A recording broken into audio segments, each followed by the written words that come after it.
No. Hi, welcome to Park Fest Audio Stories. My name is Rodney Oth. I'm the publisher of PRB Plus magazine. I am here today with Leah Carlson, marketing director for the Wilderness Awareness School. She wrote a great article for us, The Power of Immersion, a unique outdoor program for adults that's going to be in the December issue. And she's going to expand upon it a little bit today in this conversation. So Leah, thank you for joining us. Yeah, thanks for having me. Yeah, what is the power of immersion? Why don't you tell us a little bit about the concept and maybe how it works? Sure, yeah. The Immersion is a 9-month program for adults that we've been running for over 25 years in the forest of the Cascade Mountains. And people come from all over the world to study a curriculum based around survival skills, naturalist skills, community leadership, self-discovery, things like wildlife tracking and plant medicine and bird language.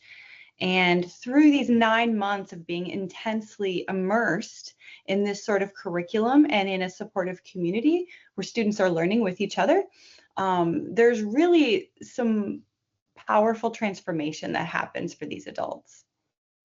9 months is I didn't realize it was that long. So that's an interesting length of time. Is there any breaks in there, or is it a straight 9 months? They said maybe that's the whole concept, right? Is there is no break. There are some breaks, yes. Okay. Students get like a Thanksgiving break and a long winter break and a break in the spring. Okay. And class is 3 days a week. Okay. So they come to class on Tuesday, Wednesday, Thursday, and then they get to work part-time or just relax on their long weekends away from class. And where you said the Cascades, but where in the Cascades is it located? Can you tell me a little bit about the grounds and the facilities? Oh, yes. So we have a beautiful 60-acre forested campus in the Uh-huh. foothills of the Cascades, right outside the town of Duval, Washington. And it's Okay. about 45 minutes, depending on traffic, about 45 minutes out of Seattle. Okay. All right. So big Mhm. population center and easy to get to international airport, right? Uh, Exactly. Yeah, it is nice to be near a major airport and then yet feel like you're out in the wilderness when you're at our campus, yeah. towering trees, and we have some beautiful gathering places on our campus, as well as a pond and some just incredible trees and natural structures. We get visitors from bears and we find cougar tracks, and it's a great place to steep yourself in nature. And what kind of person do you find is attracted to this classroom type of setting? Like various backgrounds, is there any commonalities to the type of student that you Mhm. get? Speak a little bit to that if you can. Oh, yeah, what a good question. We do get students anywhere from 18 to 70. Okay. But I would say a lot of the trends that we see in students is we do see a good amount of students kind of taking a gap year after high school. We do see students who are just kind of looking for a break in their career. They need to feel like they need to find their next move, Hmm. and they're not really liking where they're at. Okay. And we also get a lot of students who kind of need a digital detox. They're maybe working a job in tech and they're just feeling really disconnected. When students gather in the fall to start the program, we get to hear some of the stories about what brings them to our program. And we do hear a lot of people who come to us because of the disconnect that they feel in today's society. We hear a lot of people coming because they want to feel like they're prepared and centered and grounded to raise their children in the future and to yeah be be well situated for whatever may be coming. um, and we also get a lot of students who just need to feel re-enchanted with the world again, I suppose. They want to rediscover that joy of being outside that they had as a child. Yeah, it's funny because I live, we're headquartered here in the mountains of Idaho, so we're Mhm. not really all that far from you guys. We're over in the central mountains, and our life is built around. I'm a ski patroller on the side, and mountain bike patroller, and fly fishing guy. All that stuff, right? Like, we're Mhm. we get a little antsy if we're not in nature like every day, and sometimes 3 times a day. which is unusual, right? It's an unusual lifestyle, so to speak. But we see a lot of people who visit, it's a little bit of a touristy area, who they're looking for that exact thing for them and for their family. Mhm. All the things that you mentioned, not only the digital, getting away from, a lot of places around here, maybe you're the same, you're welcome to carry your cell phone, but it's not going to work. Just a camera at that point, right? Yeah. Yeah, it's just a camera. Yeah. Mhm. So take me through, a typical day, right? And it's just really kind of like a two-part question. And so you can answer it obviously, however you want. But it'd be nice to see a typical day of what people might expect through that. And then give me kind of the 30,000-foot view of what you move through from like day one, month one to day 28, whatever, 31 on month nine. Like, do they get to choose some of their own curriculum along the way? Is it kind of a regimented thing? And then, so like a microcosm, like this is what a day would look like if you were Yeah. here, Mhm. and then this is what your track or whatever, progression would look like. Okay, I will do my best. Yeah, Class it's a long question. So so much, but I will give yeah, you some good examples of what some class yeah, days might be like. right. So class generally runs from 9 to 3. The class, usually around 30 people, is broken out into smaller clans throughout the year. And one clan might be, the clan of the day might be responsible for getting a fire that students can gather around in the morning. Um, Okay. After that first month or so of class, those students are generally using a bow drill friction fire to Ooh. make a fire for the class, Do, and they're working together to chop the do they firewood and create their own make bows? puddle. And yeah, they make their own bow drill kits on their first fire day, which is usually in September at the start of the program. So they get I pretty would good at it. yeah, that's hard. Yeah, and by the end of the year, the vast majority of them have no problem getting a coal with a bow drill kit. Even in wet conditions, they get pretty good at that. Really? Really? Okay, interesting. So, one, they might come to class on Tuesday and they might have their intro to plants, where they might, whether it's on the land or sometimes we'll take them to a local park, and they might walk around and learn some kind of botany basics. It's not even our intro to plant medicine day. This is just intro to plants, Okay. because most people, when they look out at a park or out in the wilderness, they just kind of see a wall of green and they're not able to feel confident picking apart what those different plants and trees are. So they Uh-huh. might spend one day learning about intro to plants. They might spend another day at a sandbar tracking wildlife and doing some Okay. different kind of like test field assessment sort of things, where they're really kind of solving mysteries of who was walking there and using clues like, yes, their footprints, but also maybe what this animal was eating and its scat and where it was, the trail was leading, what sort of a dwelling this animal has. And they might spend a day doing that, just tracking by the river. And then they Right. might spend a day learning about community leadership and different mentorship styles and the coyote mentoring method that we teach. There's a lot of class days that are built around that mentorship style. And Okay. students are both What mentored in this way and they learn to be mentors in this way. and what is like the high overview of that coyote lead? I can't say it. Coyote mentoring. Yeah, Yeah, yeah, yeah. yeah. I don't Coyote know why mentoring that's tough for me. is, I mean, it's all about being sneaky and stealth as the coyote is, and Yeah, teaching without the student necessarily feeling like they're having knowledge thrown at them. yeah. So a mentor might really notice what's pulling the curiosity of a student and might use that as a prime moment to engage them by asking them other questions that further draw their curiosity, by asking them what they notice and what they think maybe left that feather there, rather than just telling them the name of the bird. We find Right. that this style of mentoring not only further engages students and leads them to want to be more involved in the sort of the curriculum and learn more, but it also allows the information that they're learning to sink in deeper and to be remembered. Yeah. Oftentimes I know if I'm looking up a plant or an animal in a field guide, I read the name and I forget it immediately. But if I'm Right. going through the process of really understanding why it is that that animal left that feather or left that track, I'm going to be a lot more likely to remember.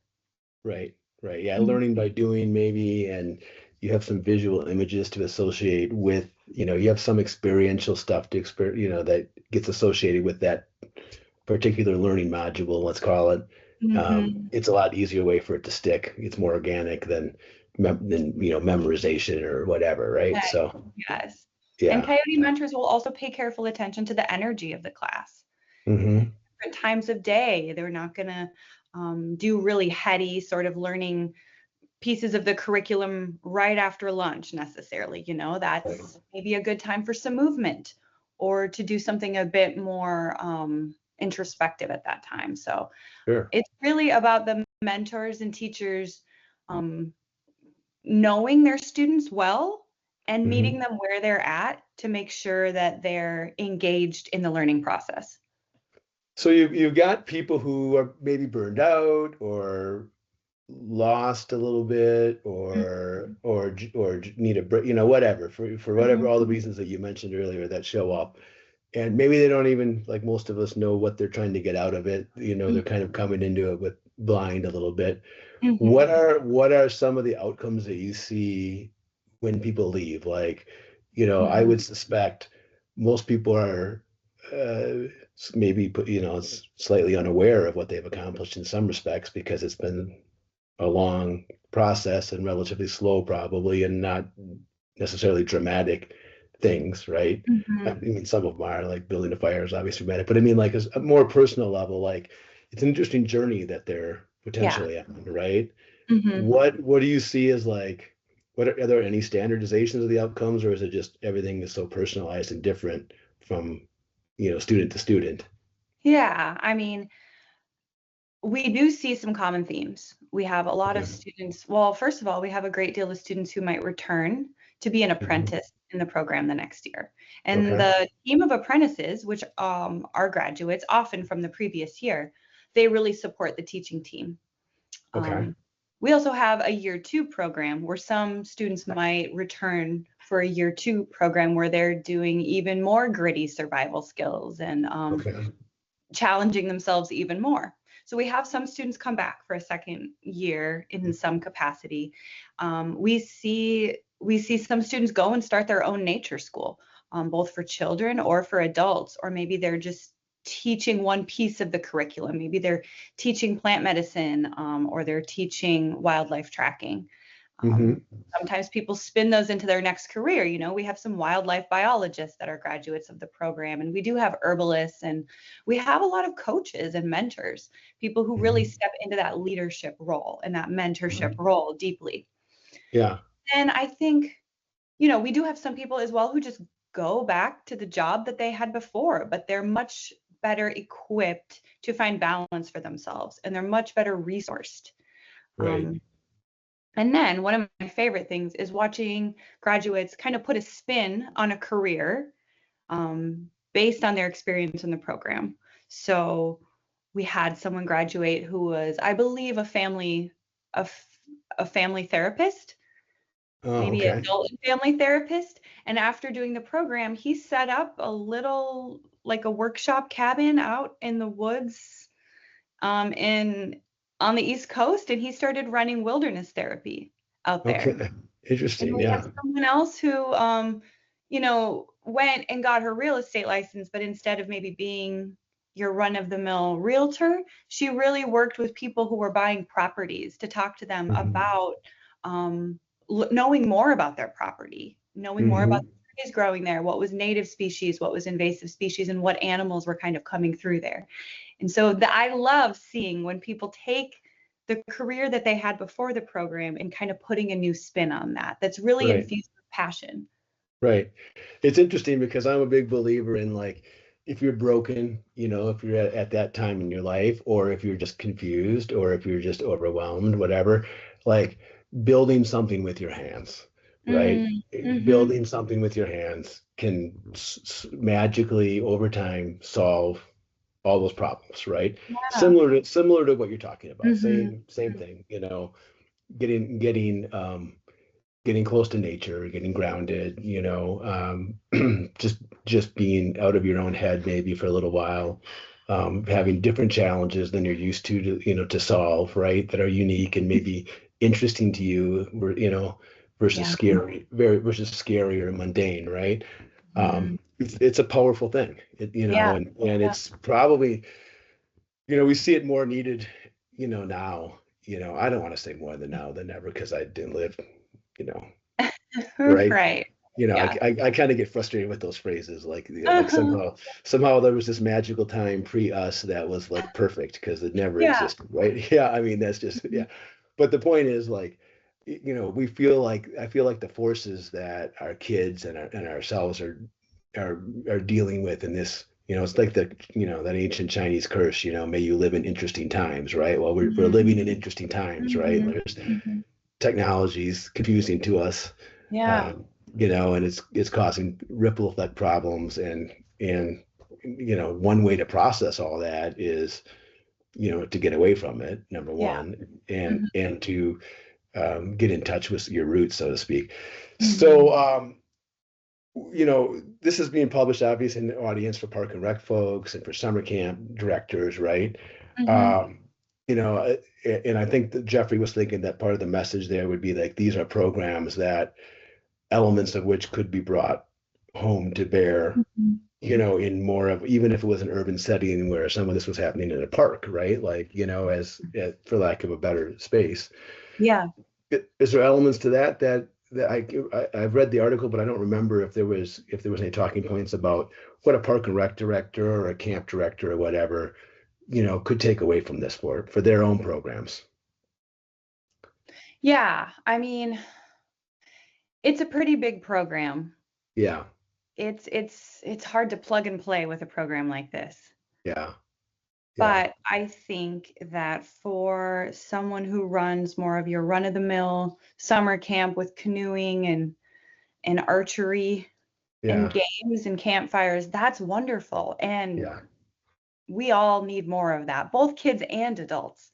Right, Um, I think right, that's part of the message is like, how do you take the joy that children feel when they're at summer camp and how does this translate to adulthood? Because right, it's not like we don't need it too. right. We also need to reconnect with joy and play and move our bodies and just remember what it's like to just be and Yeah, connect with nature and observe.